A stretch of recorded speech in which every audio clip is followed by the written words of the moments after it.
কথাতেই আছে, ইচ্ছে পূরণ করে নিতে হয় সময় বয়ে যাওয়ার আগে, কথা বলে নিতে হয় সময় নষ্ট হয়ে যাওয়ার আগে। নয়তো অনেক সম্পর্ক নষ্ট হয়ে যায়, সময় চলে যায়।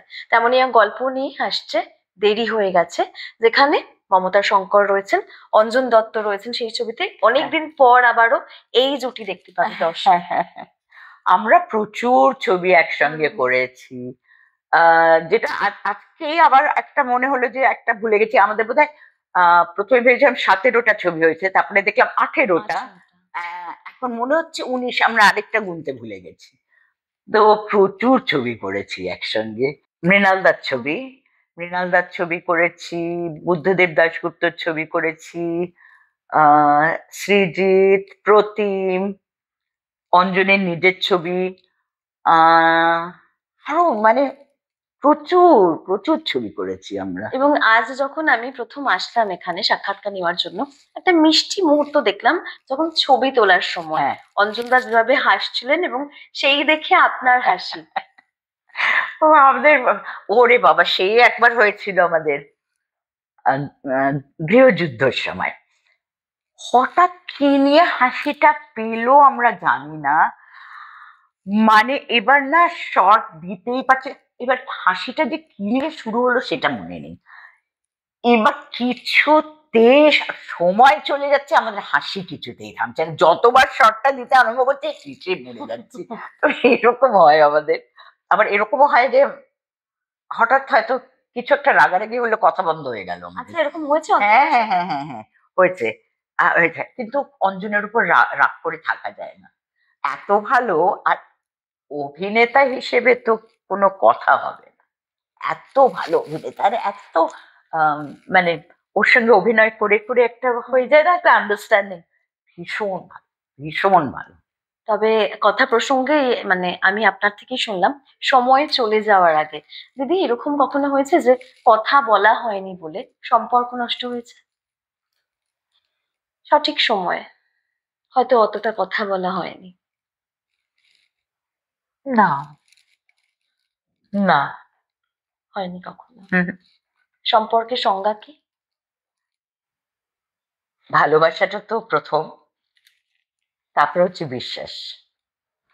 আম, সেটা যে কোনো সম্পর্ক, যে কোনো সম্পর্ক, সে বন্ধু হতে পারে, স্বামী স্ত্রী হতে পারে, মা ছেলে হতে পারে, মেয়ে হুম। মা হতে পারে, বাবা মেয়ে হতে পারে, সব কিছুতে বিশ্বাস জিনিসটা একটা, এবং ভালোবাসা, এই দুটো যদি থাকে, এবং ওই যে যেটা একটু আগে যেটা বলছিলাম যে অহংবোধ, হুম। মানে ইগো, ইগোটা যদি আমরা একটু সরিয়ে রাখতে পারি সম্পর্ক থেকে।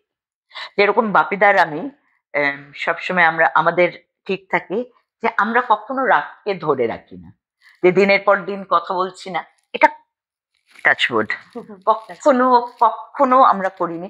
আমাদের একদম ঠিক ছিল যে ইগো তো সবারই আছে, ছোটবেলায় তো আরো ছিল, এখন যেমন নেই, আগে ছিল।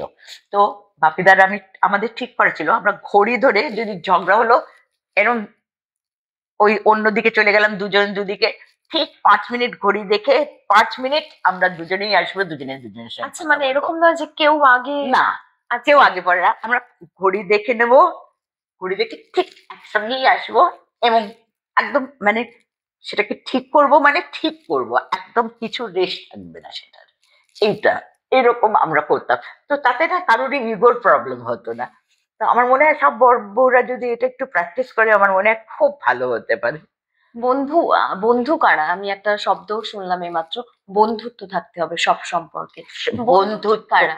ভীষণ, স্বামী স্ত্রীকে বন্ধু হতে হবে, এইটাই মুশকিল হয় যে যদি সত্যি বন্ধুর মতো সবকিছু শেয়ার করা যায়, তাহলে না দুজনেই না একটা খোলা খাতার মতো থাকতে পারে, যে হ্যাঁ আমাকে অন্য কেউ কিছু এসে বলতে পারবে না। যে আমার স্বামীকে কেউ গিয়ে বললো, জানো তো তোমার স্ত্রীর সম্বন্ধে এইটা শুনলাম, অমুক এইটা বললো, এই ও বলবে যে হ্যাঁ আমি জানি, এটা এটা আমি জানি। স্ত্রীও যেন সেইটা বলতে পারে যে হ্যাঁ আমার স্বামী কি করছেন বা কি করেছেন আমি জানি। এই একটা ওই ব্যাপারটা থাকতে হবে যে কোনো Transparency. কিছুতে ভয় পাচ্ছি না। অন্যায় করলে ভয় হুম। থাকবে, অন্যায় যদি না করো তাহলে সেটাকে ফেস করবে না কেন? আর যদি মনে হয় এটা অন্যায় তাহলে সেটা করো না। হুম। আর যদি মনে হয় এটা অন্যায় না তাহলে করো এবং বলার সাহসটা রাখো। দিদি, কতটা সময় লাগলো এইটা ভেতরে রাখতে বা এই ধারণায় আসতে? প্রথম থেকেই? আমি ছোটবেলা থেকেই আমি কখনো আমি নিজের ভুলটা ভীষণ স্বীকার করতে পারি। আমার ছেলেরাও যদি বাপিদা বা আমার ছেলেরা বা আমি আমার ছাত্রছাত্রীদের বলি যে কোনো জিনিস যদি ভালো না লাগে আমার আমার দিক থেকে আমি কোনো একটা জিনিস ভুল করলাম, তোমাদের হ্যাঁ তোমাদের যদি মনে হয় যে মমমাসি বা মমদি এটা ঠিক করলেন না, বল। আমি যেরকম আমার বাবা মাও কোথাও ঠিক যদি জিনিস না করতেন আমি তাদেরও বলতাম, কিন্তু যেটা ছোটবেলা থেকে শিখেছি কিভাবে বলবে সেটা শেখো, বড়দের সঙ্গে কিভাবে কথা বলবে সেই শ্রদ্ধাটা নিয়েই তাদের ভুলটাও ধরিয়ে দাও, কিন্তু ভুলটাকে চেপে রেখো না, হুম। কারণ সেটা তার জন্যই ভালো। আমার ছেলেরা বা আমার আমার বর আমার বৌমারা হুম। যদি আমাকে কিছু বলে, মা তুমি এইটা কিন্তু দেখো, তুমি যেটা বললে এটা কিন্তু তুমি না করলেও পারতে, এটা না বললেও পারতে। আমি যখন যদি দেখি আমি বললাম হ্যাঁ সত্যি এটা আমার ভুল হয়ে গেছে, এবং তৎক্ষণাৎ গিয়ে আমি সেটাকে একদম মুছে দেওয়ার চেষ্টা করি, যে সেটা আমি বলবো হ্যাঁ এটা আমি ভুল করেছি। হুম। সে আমার থেকে ছোট হোক, সে আমার ছাত্রী হোক, ছাত্র হোক, যে কেউ হোক, আমার নিজের ভুল স্বীকার করতে আমার এতটুকু বাধে না যে হ্যাঁ এটা আমার ভুল হয়েছে। নাহলে আমি শেখাবো কি করে কাউকে, আমি বলবো কি করে যে না তুমি এটা করো না? আমি যেটা করছি সেটা আমি কাউকে বলতে পারবো না যে এটা তুমি করো না। আগে আমি নিজেকে ঠিক করবো, তারপরে আমি সেটা বলবো। আমি আজকে যে কথাগুলো বলি হুম। সেগুলো আমি নিজে করি না বলেই আমি বলি। কিন্তু সেই কথার জন্য তো অনেকে একটা কাঠ গড়ায় দাঁড় করানোর মতো হ্যাঁ, পরিস্থিতি হয়েছে। কাঠগড়ায় দাঁড় করায় যেরকম, হুম। আবার ততজন আমার সঙ্গেও আছে, তারা বলে যে আপনি একদম ঠিক কথা বলেছেন, হুম। সেটাও তো আছে। তো যারা আমার পাশে আছে, তো আমি তাদেরটা দেখি। আর যারা আমাকে ট্রোল করছেন করছেন, যদি সে ভালোভাবে ট্রোল করেন তাহলে আমি তার সঙ্গে কথা বলতেও রাজি আছি। যে আমাকে বিচ্ছিরি ভাবে ট্রোল করছেন, মানে সে তার সে তার নিজের জায়গাটা খারাপ করছে, সে নিজের পরিচয় দিচ্ছে, নিজের শিক্ষার পরিচয় দিচ্ছে। আমার যখন কিছু আসে সোশ্যাল মিডিয়ায় এসব ভেসে আসে কিংবা কারোর কাছ থেকে শোনা হয়, খারাপ লাগে? না, না, আমি যেটা বলেছি সেটাও তার খারাপ লেগেছে, তার কোথাও একটা লেগেছে, সেই জন্যই সে আমাকেও খারাপ বলছে। হুম। সুতরাং না, কিন্তু আমার সবসময় এটা থাকে আমি কিভাবে কথাটা বলবো, হুম। আমি এমন ভাবে কাউকে ছোট করে কথা বলবো না। আমি আমার জায়গাটাকে ঠিক রেখে আমি কথা বলবো।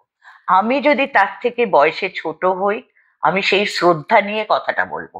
আমি যদি তার থেকে বড় হই তাহলে সেখানে মা বা দিদি বা মাসির মতো হয়ে তাকে সেটা বলবো। সুতরাং জায়গাটা ঠিক রাখা উচিত। আমি আমার বয়সে কেউ বড় হুম। রেসপেক্টেবল কাউকে আমি বাজেভাবে কথা বলে আমি কখনো আমি তাকে ছোট করতে পারি না। মমতা শঙ্কর স্পষ্টবাদী।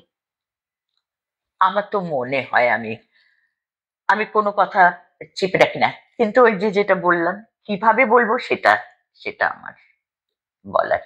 একবার এরমই হয়েছিল যে মমতা দিকে নিয়ে একটা কথা হুম। কেউ বলেছিলেন যে উম, মানে আপনি আরেকটু কঠিন হয়ে বললেন। আমি বললাম না আমার বলার ভাষাটা এরকম, আমি এই ভাষাতে বলবো। আমি যেটা রিগ্রেট করি, এখন অব্দি রিগ্রেট করি, সেটা হচ্ছে বুদ্ধদেব ভট্টাচার্যকে আমি একটা কথা বলেছিলাম এবং এখন অব্দি আমি রিগ্রেট করি যে এত রূঢ় হয়ে আমি কোনোদিন বলি না, কিন্তু আমি বলেছিলাম। এবং সেটার জন্য আমি এখন অব্দি ওনাকে, উনি চলে গেছেন তাও আমি ওনার কাছে ক্ষমা প্রার্থী, আমি ক্ষমা চাই যে এটা আমার ঠিক হয়নি। এবং ওনার সৌজন্য, উনি তারপরেও আমার সঙ্গে দেখা হয়েছে এবং কি সুন্দরভাবে কথা বলেছেন, কি অসম্ভব শ্রদ্ধা নিয়ে কথা বলেছেন। আর যতবার উনি ওইভাবে কথা বলেছেন আমি নিজে একদম কুঁকড়ে গেছি যে আমি অন্যায় করেছি। এবং আমিও তারপরে কখনো ওনাকে অশ্রদ্ধা দেখাইনি, কিন্তু মতের অমিল ছিল, কিন্তু আমি কখনো সেইটাকে জিয়ে রাখি। আচ্ছা, এই মুখের ওপর কথা বলে দেওয়ায়, সত্যি কথা বলে দেওয়ায় সম্পর্ক নষ্ট হয়েছে?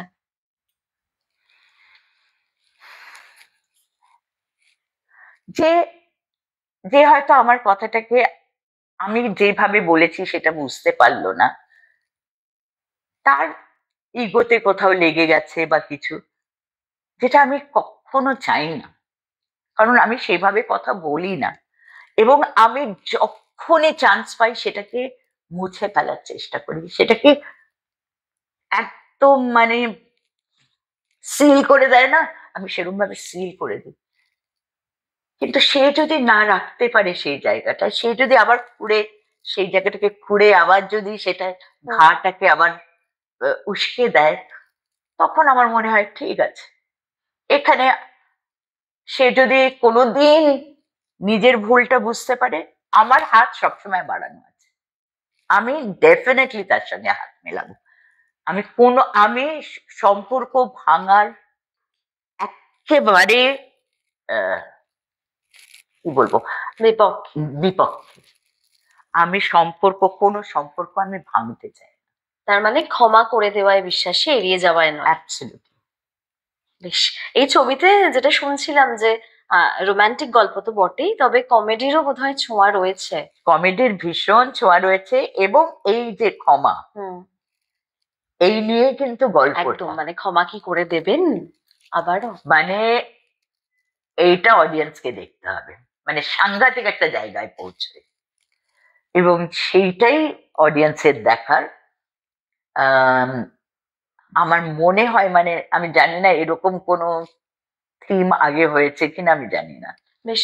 অঞ্জনদার সাথে একটু আগে কথা হচ্ছিল, অঞ্জনদা বললেন যে আপনাকে কোন চরিত্রে দেখতে চায় আর কি। আপনার এরকম কোনো অঞ্জনদাকে কোনো চরিত্রে দেখতে চান আপনি, যেটা দেখেননি আগে? আমি জানি অঞ্জন সব রকম চরিত্রে অভিনয় করার মানে কেপেবিলিটি রাখে, মানে যেরকম কমেডি, সেরকম সিরিয়াস, সেরকম খারাপ লোক, কিন্তু ভেতরে কোথাও ভালো, এইরকম, মানে ও সব রকম অভিনয় করতে পারে। সুতরাং মানে ও প্রত্যেকটা জিনিসে ও একদম বসে যায়, ঠ্যাকঠ্যাকে ঠ্যাকঠ্যাকে পালানে যেরকম চরিত্র, আবার রোমান্টিক যেরকম সেটাও ভীষণ ভালো পোর্ট্রে করতে পারে। যেখানে একেবারে কি বলবো, কমেডি যেখানে, মানে আমাদের একটা আছে, সেটা অঞ্জনেরই ডিরেকশন, প্রাপ্তবয়স্কদের জন্য, অসাধারণ, মানে অ্যাক্টিং করতে গিয়ে একটা জায়গায় ধরাও পড়ে যায়, ও অ্যাক্টিং করতে গিয়ে নিজেই হেসে ফেলেছে সেখানে। তো ভীষণ মজার, মানে আমি ওকে অ্যাক্টিং এর দিক দিয়ে এত একটা উঁচু পেডেস্টালের ওপর রাখি যে আমি বলতে পারবো না, ও যে চরিত্র করবে সেটাতেই ভালো। বেশ। আমাদের হাতে সময় খুব কম। আমার অনেকদিন ধরেই মানে এই প্রশ্নটা মাথায় আসছিল, কখনো জিজ্ঞেস করা হয়নি। মমতা শঙ্করের জীবনে কোনো রিউমার আছে যেটা শুনে আঁতকে ওঠার মতো অবস্থা হয়েছিল? টিউমার না, যেগুলো যেগুলো মানে রিউমার বলতে যেটা, সেটা আমি নিজেই বলে দিয়েছি যে এটা সত্যি, এটা রিউমার না। আমার জীবনের যদি কোনো ঘটনা থাকে আমি সেটা বলে দিয়েছি, এবং সেটা সবাই জানে, আমার কর্তা জানে, আমার ছেলেরা জানে, আমার সবাই জানে, আমার মা জানতেন, আমার বাবা সবাই জানতেন। সুতরাং সেটা রিউমার নয়। এবং আমার কথা হচ্ছে, আমি যদি অন্যায় করি আমাকে সেটা ফেস করারও সাহস থাকতে হবে। আর যদি মনে করি সেটা অন্যায় নয়, তো অন্যায় নয়। বেশ, হ্যাঁ। আমাদের মানে শেষ হ্যাঁ। করতে হবে, কারণ এবার সময়টা একেবারেই শেষ। ছবি নিয়ে দর্শকদের কি বলবেন? ছবি নিয়ে বলবো, আপনাদের যাতে দেরি না হয়, আমাদের দেরি হয়ে গেছে, কিন্তু আপনাদের যাতে ছবিটা দেখতে দেরি না হয়, কারণ এখন তো পরপর পরপর ছবি লাইন দিয়ে থাকে, মানে 7 দিনেই ছবিগুলোকে মানে তুলে দেওয়া হয়। সুতরাং যদি ছবিটা আপনারা দেখেন, ছবিটা যদি ভালো লাগে, ছবিটার বিষয়ে যদি আপনারা সোশ্যাল মিডিয়াতে বা এতে যদি বলেন, তাহলে আরো লোক দেখবে এবং ছবিটা আরো বেশি দিন মানুষ দেখতে পারবে। সেটা সেইটা চাইবো যে আপনারা হলে এসে ছবিটা দেখুন। Thank you so much. Thank you. অমনি 360 নিউজের জন্য পারমিতা রিপোর্ট, কলকাতা।